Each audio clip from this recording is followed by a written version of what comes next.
Start करते हैं यहाँ से। ये मैंने आपको बता दिया था कि मॉर्निंग, टुमारो, इवनिंग, ये तक इनके साथ में कोई प्रीपोजिशन नहीं आएगा। यहाँ से है आफ्टर और बिफोर। रूल नंबर 16, आफ्टर का मीनिंग होता है के बाद, और बिफोर का मीनिंग क्या होता है के पहले।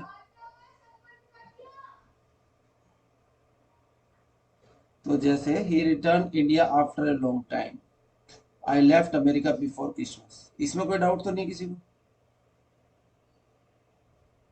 16 में। हाँ जी,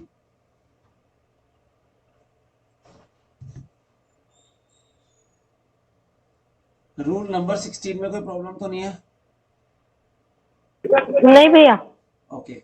17 की बात कर रहे हैं। टिल और अनटिल का प्रयोग पॉइंट ऑफ टाइम के साथ होता है। जैसे पॉइंट ऑफ टाइम क्या है?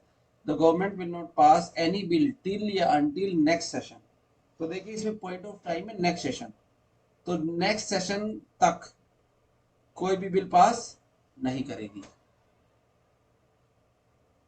बाय का यूज प्रीपोजिशन ऑफ टाइम के रूप में पॉइंट ऑफ टाइम के साथ किया जाता है। देखो कैसे, जैसे कहेगा ना कि he will have finish the syllabus bye the end of the next month, यानी कि नेक्स्ट मंथ आ रहा है और उसके एंड तक उसको वो फिनिश कर लेगा। By the end of the next month, by का मतलब होता है भाई कि इससे पहले भी कर सकता है। बाय का प्रयोग कब करेंगे? इसने टाइम तो ये दिया, लेकिन इससे पहले भी वो उस काम को खत्म। सर क्लास रिकॉर्ड कर रहे हैं क्या आप? हाँ, रिकॉर्ड हो रही है। Okay sir. तो बाय का यूज कहां पर किया जाएगा? जहां पर कि देखो इसने नेक्स्ट मंथ तो बोला है, bye the end of the next month, लेकिन इससे पहले भी कर सकता है। और टिल अंटिल में इसके बाद करेगा जो भी करना है ना। इसने कहा नेक्स्ट सेशन में, तो उससे पहले नहीं। बाई में पहले भी कर सकता है। मानो कि ये पूरा महीना है, हमने कहा यहां तक कर लेगा वो, लेकिन इससे पहले भी वो कहीं पर भी कर सकता है। ड्यूरिंग जो होता है वो अवधि बताने के लिए क्या होता है? ड्यूरिंग, के दौरान। इसका मीनिंग होता है के दौरान। तो जैसे during the strike many people died, strike के दौरान बहुत सारे लोग मारे गए।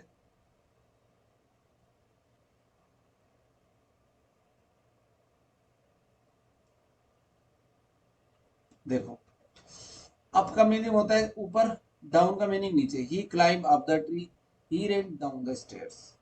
लेकिन अप टू का मीनिंग होता है कि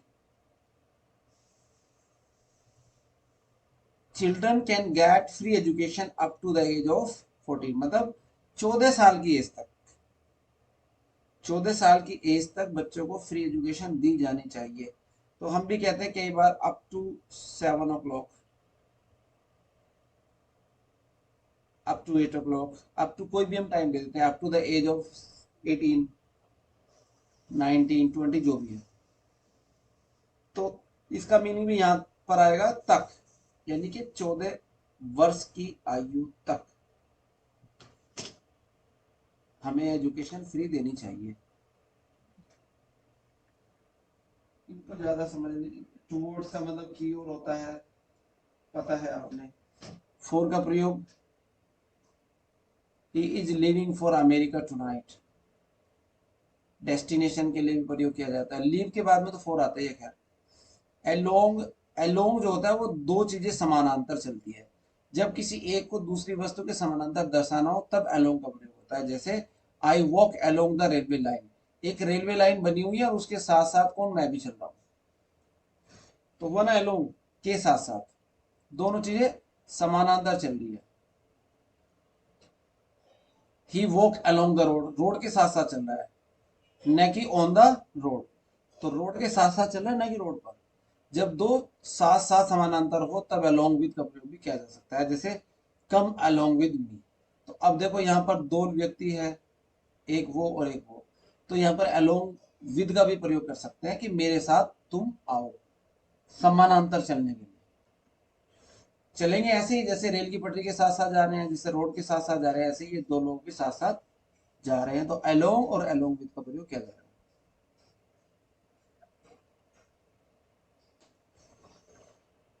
अगेंस्ट का प्रयोग कई अर्थों में किया जाता है। अगेंस्ट, जैसे ऑपोजिट होना, प्रतिकूल। It is difficult to sail against current, current में धारा, मतलब कि नदी ऐसे बह रही है, तो अब इसके अगेंस्ट नाव चलाना क्या आसान होगा क्या, तैरना आसान होगा क्या? तो इसके अगेंस्ट मतलब के विरुद्ध, अगेंस्ट का मीनिंग होता है आई एम अगेंस्ट टेररिज्म, मैं टेररिज्म के अगेंस्ट हूं, इसका मतलब भी विरुद्ध है। सहारा लेकर या टेक लगाना मतलब do not stand against the railing you may fall down, मतलब एक रेलिंग बनी हुई है और उसके पास में कोई व्यक्ति सहारा लेके खड़ा है, तो उसको कहा जा रहा है कि do not stand against the railing, यानी कि इस रेलिंग के साथ का सहारा लेके ना खड़ा हो, यू में फॉल डाउन, गिर सकते हो। तीन तरह से प्रयोग किया जा सकता है, ऑपोजिट मतलब प्रतिकूल, विरुद्ध, और जब सहारा लेकर या टेक लगाकर के सेंस में भी इसका प्रयोग किया जाएगा।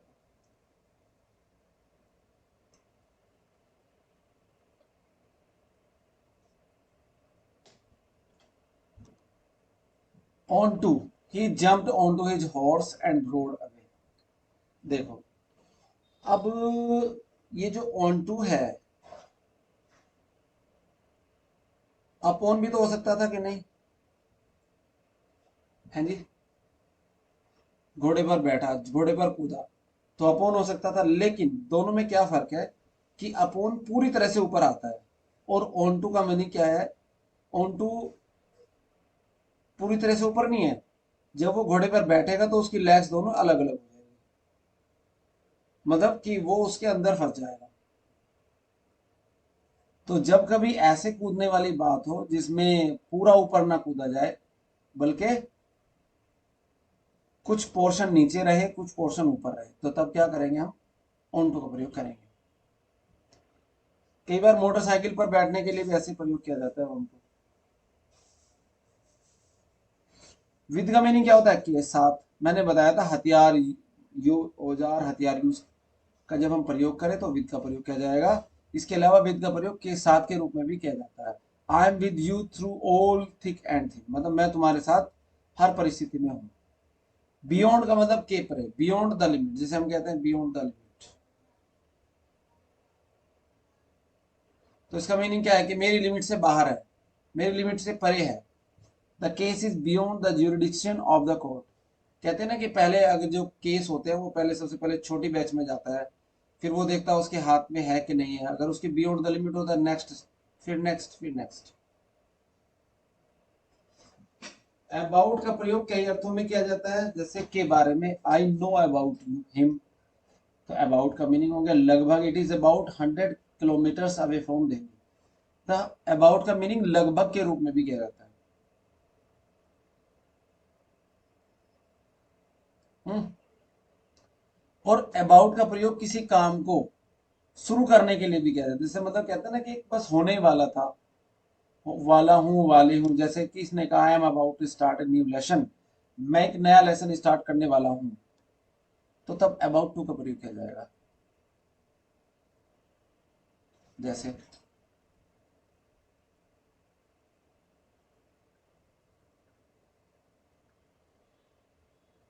उसने कहा about, I am about to leave Delhi, मैं दिल्ली छोड़ने वाला हूँ, तो इसका मतलब है कि दिल्ली वो छोड़ने वाला है, कुछ दिनों बाद दिल्ली वो छोड़ देगा,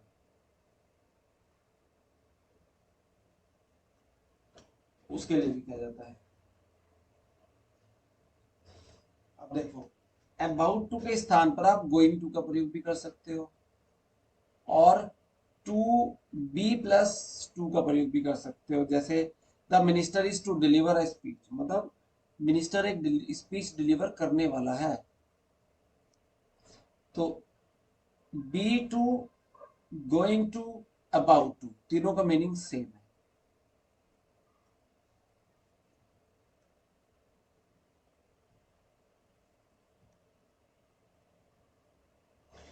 अबव और बिलो का प्रयोग लेवल बताने के लिए किया जाएगा, जैसे कि कोई स्टैंडर्ड है, जैसे कि आपने देखा होगा कि जो जब बाढ़ आती है, बारिश पड़ती है, तो न्यूज़पेपर में आता है कि एक लेवल है, स्टैंडर्ड एक लेवल है यमुना का, तो कहा जाता है ना कि खतरे के निशान से ऊपर बह रही है, सुना है किसने?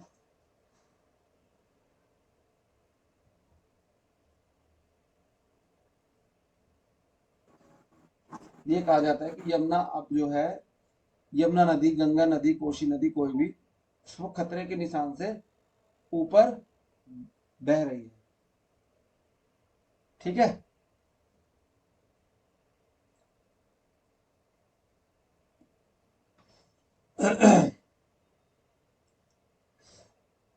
The river is flowing above the danger level. His English is below average. The selling price of every commodity.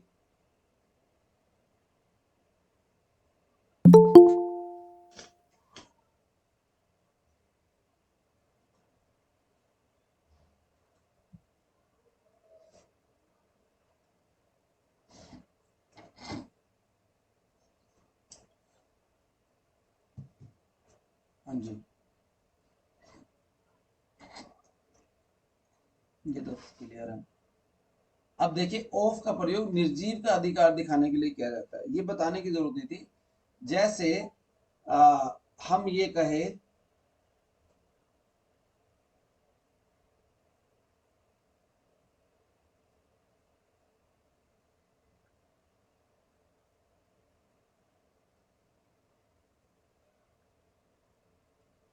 ये कह सकते हैं ना हम सजीव के लिए, Ram's father, Ram's hands, Ram's books.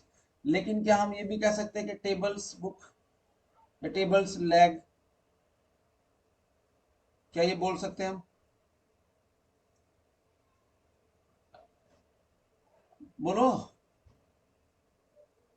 No sir. हमें कहना पड़ेगा लेग्स ऑफ टेबल, है ना। तो ये हमने प्रीपोजिशंस में एपोस्ट्रोफी में पढ़ रखा है सारा। Table's, yes sir. Table's wood को हम wood of table, chair's leg को हम लैक ऑफ चेयर बोलेंगे। ओके, ऑफ का प्रयोग विभिन्न अर्थों में भी किया जाता है। स्रोत, he comes of a royal family. कहां से आता है वो? एक रॉयल फैमिली से आता है। बीमारी से मरना, डाई के बाद में ऑफ आता है, डाई ऑफ। और कारण से मरना, डाई फ्रॉम। दोनों चीजें देखो। ही डाइड ऑफ कैंसर, बीमारी से मर गया कैंसर से, तो ऑफ आ गया। ही डाइड फ्रॉम थ्रस्ट, वो प्यास से मर गया, कारण है यहाँ पर। लेकिन वो कारण बीमारी नहीं होना चाहिए। अगर बीमारी है तो ऑफ आएगा। अच्छा, ये देखो, ऑफ, ओ डबल एफ से अलगाव या सेपरेशन का बोध होता है। Keep the dog of the flower beds, कुत्तों को फ्लावर बेड से दूर रखो, अलग रखो। बिहाइंड मीन्स पीछे होता है। The police are running behind the thief, पता है तुम्हें।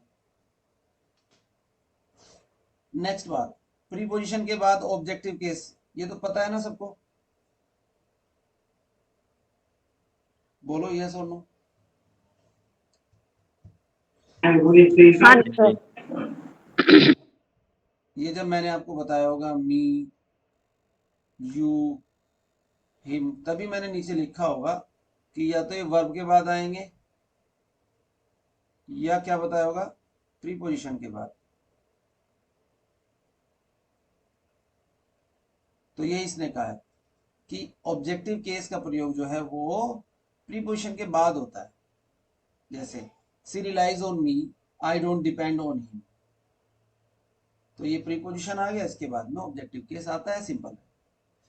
यदि दो शब्दों को किन्हीं कंजक्शन, एंड और आदि से जोड़ना हो जिनके बाद अलग अलग प्रीपोजिशन लगते हैं, तो इन शब्दों के साथ प्रयुक्त होने वाली प्रीपोजिशन को स्पष्ट कर देना चाहिए।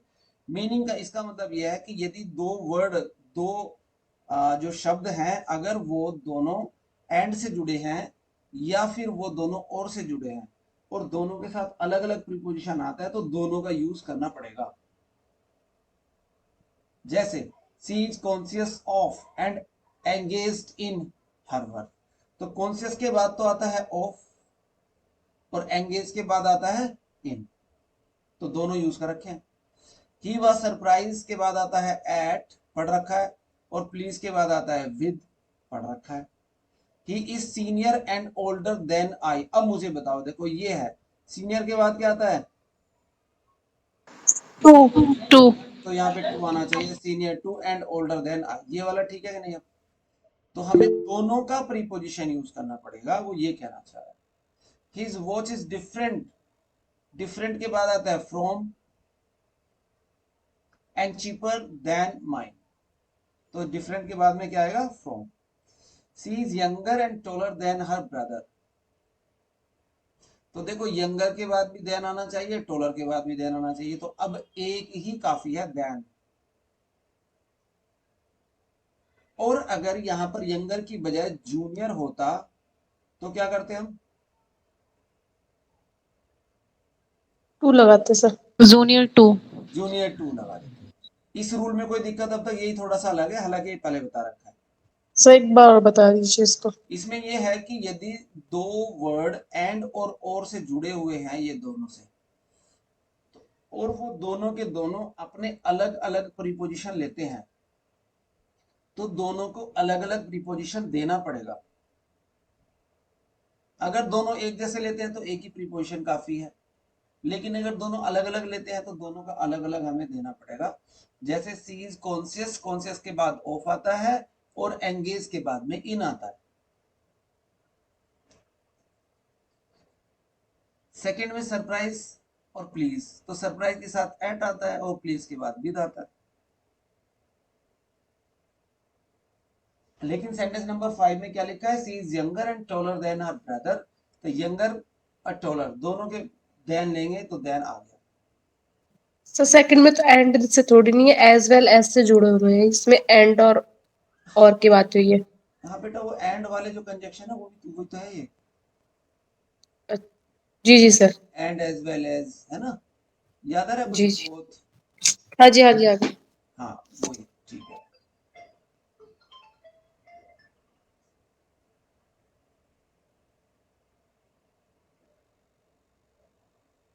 ओके,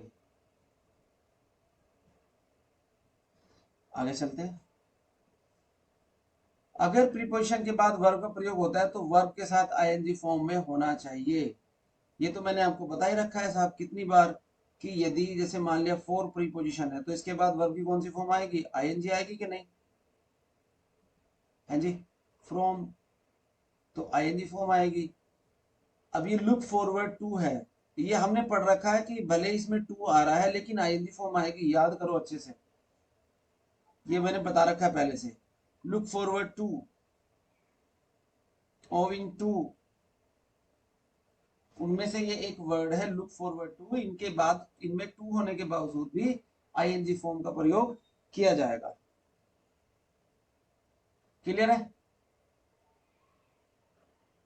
ये रिवीजन है, तो पहले हो चुका सारा। अब देखो मैंने आपको क्या बता रखा कि यदि टू है वर्ब तो वर्ब की फर्स्ट फॉर्म आएगी।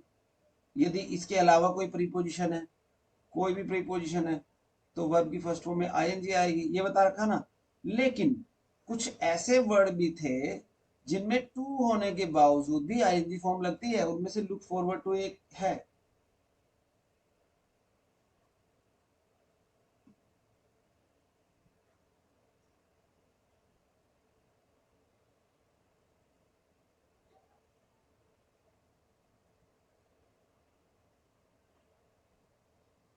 बोलो, समझ आ रहा है? हाँ जी, यस सर। आगे चलते हैं। जैसे he is afraid of, of के बाद में आईएनजी आ गया। होम शब्द से पहले किसी प्रीपोजिशन का प्रयोग नहीं होता यदि इससे पहले निम्नलिखित में से किसी वर्ब का प्रयोग हुआ हो तो। मतलब कि अगर ये वर्ब आई है, ये वाली वर्ब अगर आई है, ब्रिंग, गो, गेट, अराइव, रीच, अगर ये वाली वर्ब आई है तो होम से पहले कुछ भी प्रीपोजिशन नहीं आएगा। आप ये नहीं कह सकते कि I am going to home. क्या कहोगे? I am going home. समझ में आया? अगर यहाँ पर होम है और उससे पहले ये वर्ब दी है ब्रिंग, गो, गेट, अराइव, रीच, तो इनके साथ में किसी प्रीपोजिशन को लगाने की जरूरत नहीं है। जैसे कि ये रहा आई वेंट होम। किंतु यदि होम के पहले कोई पजेसिव केस के एडजेक्टिव, जैसे पजेसिव केस के एडजेक्टिव तो देखो बार बार बताने की जरूरत नहीं है, सीधा सा है माई, योर, हिज, हर। अगर ये आया है या नाउन के साथ एपोस्ट्रोफी एस, जैसे राम्स, रोहित आदि का प्रयोग हुआ है तो होम के साथ टू का प्रयोग करेंगे। कैसे करेंगे? देखो आई वेंट, अगर अकेला होम है तो कुछ नहीं आता, क्या लिखा जाता? I went home. लेकिन अगर इससे पहले ये पॉजेसिव केस के प्रोनाउन अगर ये आ जाते हैं तो फिर टू लगेगा। ये राम्स, ये पॉजेसिव केस का है कि नहीं? बोलो जरा। Yes sir. मैंने आपको बताया था ना भाई, राम है तो इसका ऑब्जेक्ट क्या है? राम है। इसका पॉजेसिव केस क्या है? राम है ना? तो पॉजेसिव केस के अगर प्रोनाउन आते हैं होम के साथ तो क्या करना पड़ेगा? टू लगाना पड़ेगा। और अगर केवल होम आता है तो टू लगाने की जरूरत नहीं है। क्लियर है?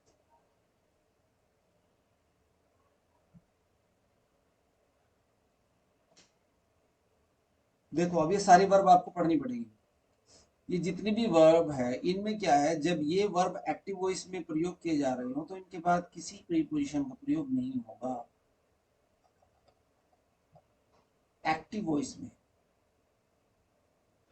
अगर एक्टिव वॉइस में यूज कर रहे हो, जैसे the teacher emphasised on the need of discipline in life, तो क्या करना पड़ेगा? ऑन हटाना पड़ेगा। I have ordered for a cup of T, I have ordered a cup of T.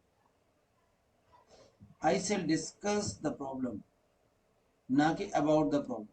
I shall discuss the problem. देखो discuss इसमें लिखा हुआ है, ये रहा, है ना? He described about the incident in his story, तो क्या करना पड़ेगा? He described the incident। तो अब देखो ये वर्ब कैसे याद रखोगे आपने? स्ट्रेस, इसमें ऑटोमेटिक ऑन रहता है। एम्फेसाइज ऑटोमेटिक ऑन रहता है इसके अंदर। इन्वेस्टिगेट इसके अंदर ही इन होता है। कंप्राइज इसके अंदर ही ऑफ होता है। एकम्पनी विद होता है। कंसिडर, वॉलेट, प्रीवेड, प्रीसीड, ये जो सारे के सारे हैं इनको याद करना पड़ेगा कि साहब इनमें अगर ये एक्टिव वॉइस में यूज कर रहे हो तो फिर इनके बाद में प्रीपोजिशन लगाने की जरूरत नहीं होगी। आगे चलते हैं। संवाद, कम्युनिकेशन में प्रयोग किए जाने वर्ब जो किसी ऑब्जेक्ट से पहले आता हो के साथ टू का प्रयोग ना करे। ये verb advise, tell, ask, beg, command, encourage, request, inform, order etcetera. यानी कि जैसे आई एडवाइज्ड हिम, हम टू लगाते हैं क्या? नहीं लगाते। I inform the police, to the police लिखने की जरूरत नहीं है। तो ये कहना चाह रहा है कि when we use this verb in communication or in the way of communication at that time, we should not use any preposition after this verb.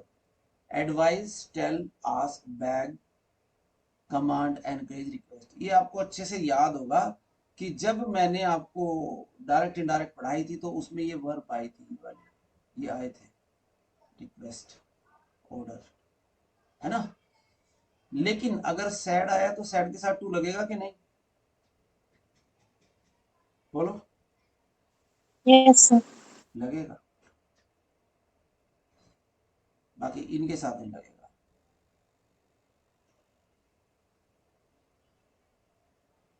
अब देखो से, ये आ गया सेट टू। से और सेट बात एक है ना। सजेस्ट और प्रपोज, अगर इनके बाद में टू का प्रयोग होगा अगर सामने ऑब्जेक्ट के रूप में कोई व्यक्ति हो। देखो जब मान लिया कोई प्रपोज कर रहा है किसी को तो सामने कोई व्यक्ति होगा तभी तो प्रपोज करेगा। प्रपोज के बाद फिर टू आएगा। से, अगर से के बाद अगर से अकेला है, ही से, ही सेज, और आगे ऑब्जेक्ट नहीं है तो टू लगाने की जरूरत है क्या? बोलो। He says earth is round, तो बताओ लगाने की जरूरत है टू? No sir. टू कब लगेगा? जब इसके बाद ऑब्जेक्ट दे रखा हो। तो तीनों में वही बात है, यदि इनके बाद ऑब्जेक्ट दे रखा है तो टू लगाना पड़ेगा, नहीं तो नहीं लगाने की जरूरत। सेट टू हमने कई बार पढ़ रखा है, उसी से आप समझ लो। से, सजेस्ट, प्रपोज,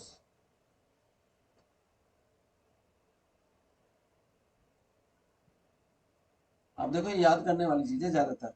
स्पीक, और ये आपने पढ़ भी रखे हैं, speak, reply, explain, complain, talk, listen, right आदि के बाद हमेशा टू प्रीपोजिशन का प्रयोग होता है यदि इनके बाद ऑब्जेक्ट के रूप में कोई व्यक्ति आया। तो देखो ये तो सार एक जैसे ही है। He did not reply to me, object आएगा तो टू मिलेगा।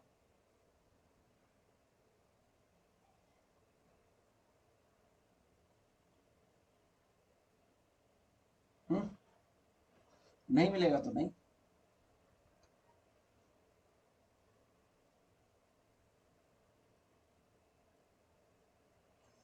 Furnish, interest, present, provide, supply आदि का प्रयोग देखो। आई प्रोवाइडेड हिम मनी, गलत।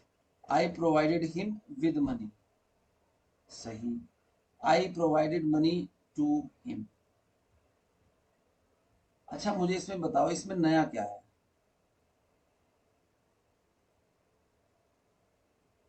हाँ जी,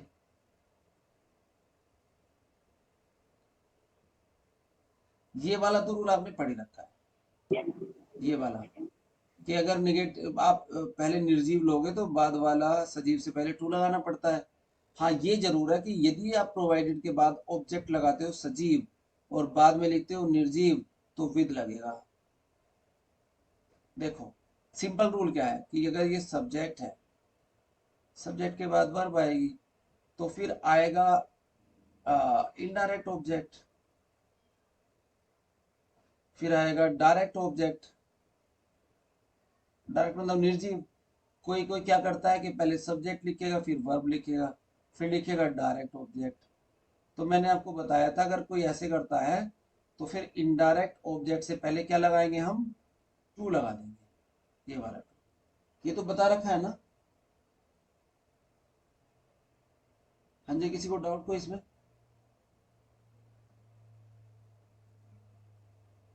लेकिन इसने बताया कि प्रोवाइडेड एक ऐसा वर्ब है अगर इसको आप यूज करोगे और पहले सजीव लिखोगे, इनडायरेक्ट लिखोगे, तब भी डायरेक्ट से पहले विद की जरूरत पड़ती है। प्रोवाइडेड विद आगे मिलेगा आपको, प्रोवाइड के साथ विद आता है।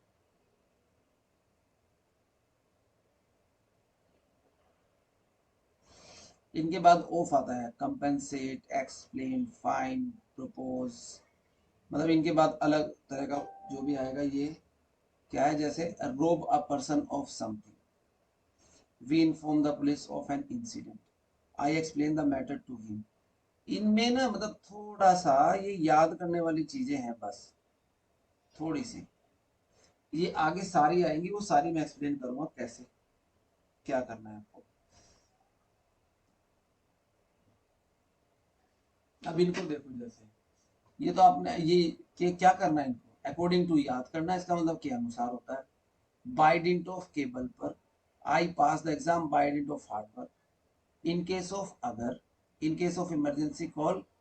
ये सारे ये जो नीचे दे रखे हैं ना इनको याद करने पड़ेंगे साथ। With reference to, in order to, in course of मतलब के दौरान, ऑन बिहाफ ऑफ के स्थान पर, एग्रीएबली टू के अनुसरण में, बाय मीन्स ऑफ के सहायता से, फॉर द सेक ऑफ के वास्ते, इन फेवर ऑफ किसी के पक्ष में, इन ल्यू ऑफ के बदले में, ऑन अकाउंट ऑफ के कारण, इन रिलेशन टू के संबंध में।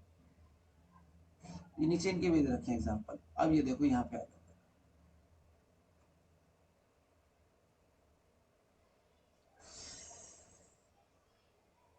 बताओ मुझे, abhorrence, what is this? This is noun और वर्ब।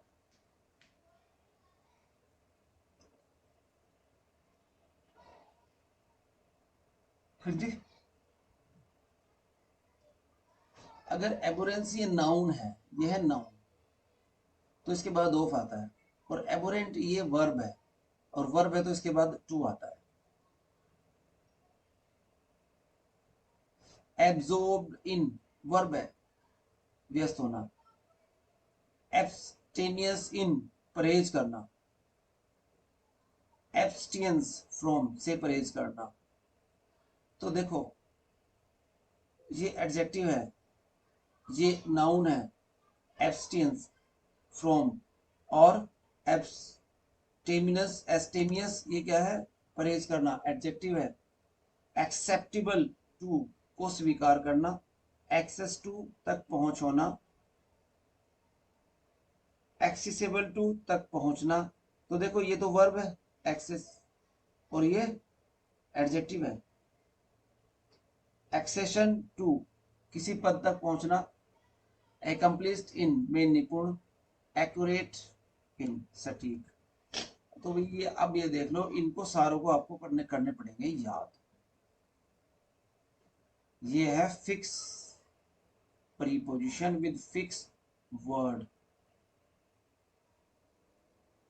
ठीक है, इनको पढ़ने पड़ेंगे आपको।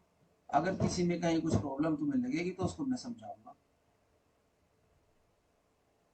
देखो कितने सारे हैं, लेकिन सर के वर्ड मीनिंग की तरह याद करना है इनको। हाँ, वर्ब ऐसे ही याद कर लो जैसे नॉर्मल किए जाते हैं। एक बात की कोशिश करना, अगर आपको मिल सके ऐसा कुछ समझ में आ सके, तो उस वर्ड को ये जरूर ध्यान रखना कि भाई ये है क्या।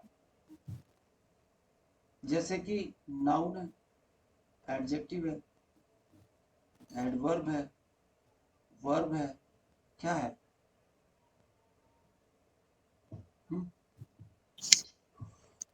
देखो जैसे हम कॉन्ग्रेचुलेशंस बोलते हैं तो वो एक नाउन है, लेकिन कॉन्ग्रेचुलेट वर्ब है, कॉन्ग्रेचुलेट ऑन। अगर हम किसी की बधाई पर, मतलब किसी की विजय पर बधाई देना चाहते हैं, तो अगर हम कॉन्ग्रेचुलेट बोल रहे हैं तो ऑन लिखना पड़ेगा, कॉन्ग्रेचुलेशंस बोल रहे हैं तो लिखने की जरूरत नहीं है। ऐसे ही जैसे डील इन, अगर आप किसी चीज का व्यापार करते हो तो डील इन आएगा, और अगर किसी व्यक्ति या वस्तु से आप बातचीत करते हो, उसके साथ मतलब व्यवहार करते हो, दैट इज डील विद, ये वाला। कुछ अलग सा होगा तो मैं बताता हूँ। देखो ये तीनों, डिफर फ्रॉम अ थिंग, अगर किसी वस्तु से अलग होती है तो डिफर फ्रॉम आएगा, और अगर किसी मुद्दे पर अलग हो तो डिफर ऑन अ पॉइंट आएगा, मतलब डिफर के साथ ऑन आएगा। अगर वस्तु से अलग है तो डिफर फ्रॉम, लेकिन अगर किसी मुद्दे पर विचार हमारे अलग है, we have differ views on this point. Differ with a person, अगर किसी व्यक्ति से अलग मत रखना है तो विद आएगा। देखो मान लो कि दो व्यक्ति है, दोनों के विचार अलग है तो डिफर विद आएगा, अगर दो व्यक्ति है तो। अगर किसी एक पॉइंट पर विचार अलग है तो ऑन आएगा, अगर किसी वस्तु से अलग है तो फ्रॉम आएगा। अच्छा, डिफरेंट फ्रॉम, डिफरेंट के साथ क्या आता है, फ्रॉम, अलग होना। This is different from my pen,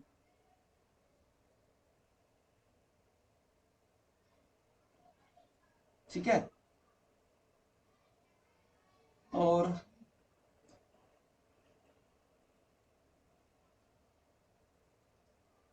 बहुत सारे दे रखे हैं, कुछ भी नहीं छोड़ रखा है इसमें। देखो जैसे फेल है, फेल एक वर्ब है, इन, फेल्योर नाउन है, ऑफ।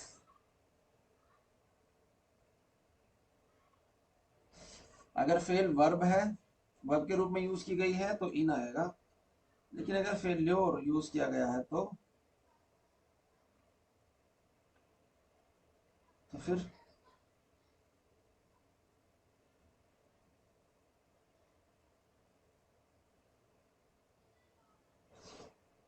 ऑफ आएगा।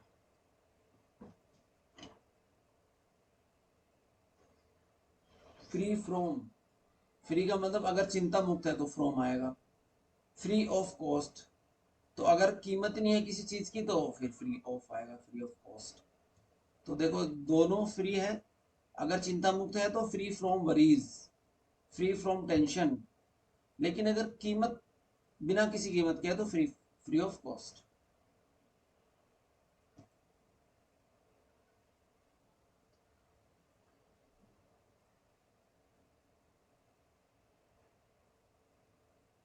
देखो, गुड का मतलब होता है अच्छा होना। अगर गुड के साथ एट लगा दो आप, गुड एट, तो इसका मतलब हो जाएगा कि किसी कला में अच्छा होना। जैसे good at English, good at singing. Good in singing नहीं होगा, गुड एट सिंगिंग होगा। गुड एट पेंटिंग होगा, गुड इन पेंटिंग नहीं होगा।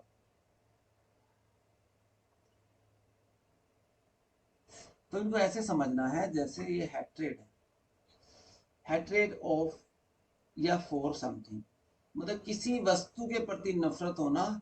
हेट्रेड ऑफ भी आ सकता है, फॉर भी आ सकता है, दोनों में से दोनों चलेंगे। अगर किसी का उत्तराधिकारी है तो टू आएगा, ईयर टू। होप के साथ ऑफ, लेकिन होपफुल के साथ, सॉरी, होप के साथ फॉर, लेकिन होपफुल के साथ ऑफ।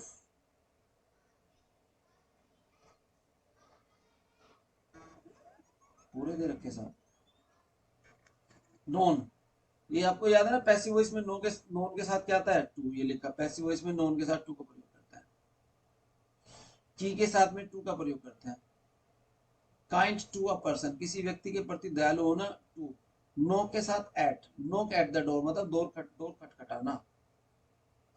अब देखो, नोन बाय भी होता है, के कारण से जाना जाता हो, जैसे कि he is known by the works he did in the village. वो उन कामों से जाना जाता है जो उसने गांव में किए।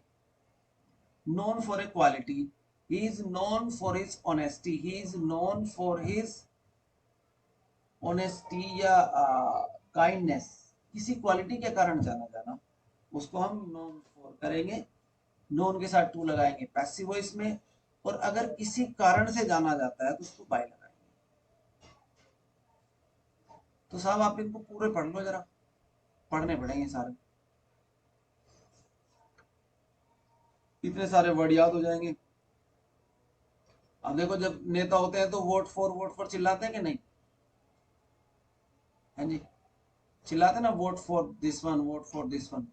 लेकिन वोट के साथ ऑन आता है, अगर रिजोल्यूशन हो, किसी रिजोल्यूशन पर वोट डालना हो, किसी पॉइंट पर वोट डालना हो, तो वोट के बाद में ऑन, और वोट के बाद में टू अगर पावर हो, है ना, पावर का प्रयोग यहाँ पे किया है, तो टू आएगा।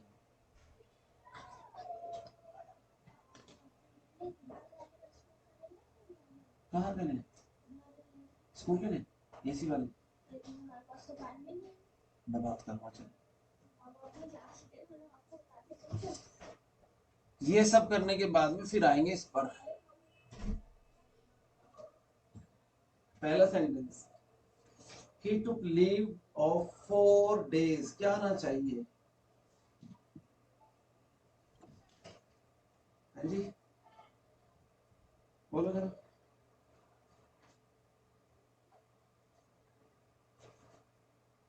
So 4 days, फोर ऑफ नहीं आएगा, लीव 4 आएगा।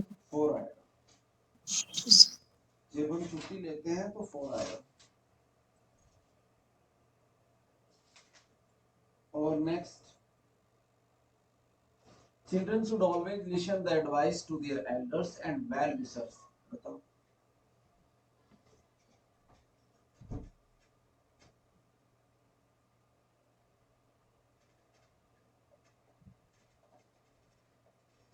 हाँ जी,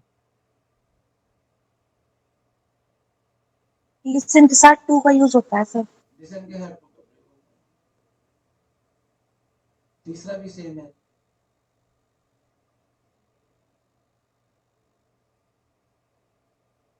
अब देखो, डिफरेंट के साथ फ्रॉम आएगा या देन आएगा, चौथे में फ्रॉम आएगा sir.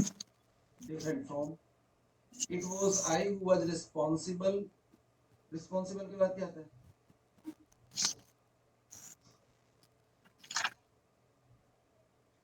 Responsible for, responsible, responsible for. Yes sir. ये तो बहुत ज्यादा वर्ड यूज किया जाता है, you are responsible for your inconvenience. She was in the courtyard when the burglars entered into her house। Enter आ गया तो कुछ लगाने की जरूरत है क्या, इंटू वगैरह,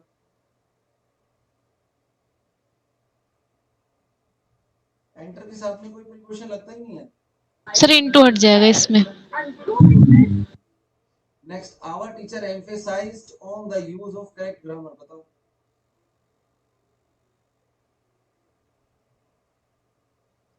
ऑन हट जाएगा, एम्फेसाइज दे रखा है। कहने का मतलब यह है कि आप इन रूल को दोबारा पढ़ो ध्यान से, ये सारे रूल में से ही है, सारे सेंटेंस।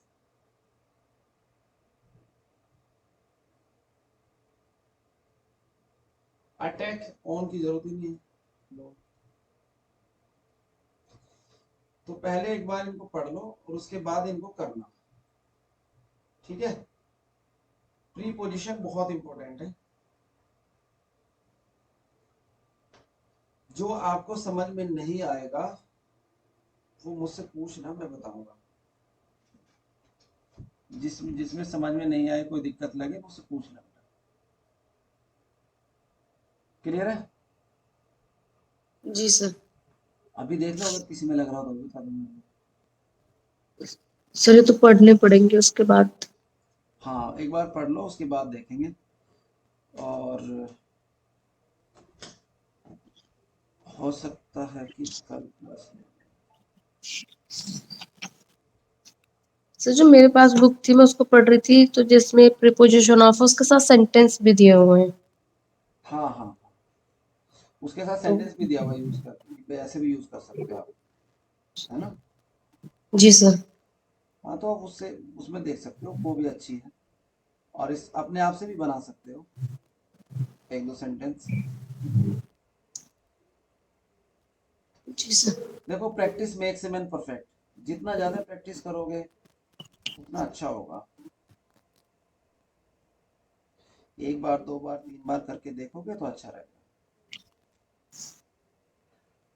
है ना। जी सर। वो अगर सोचोगे कि भाई ऐसे हो जाएगा, तो ऐसे तो होता नहीं कुछ भी।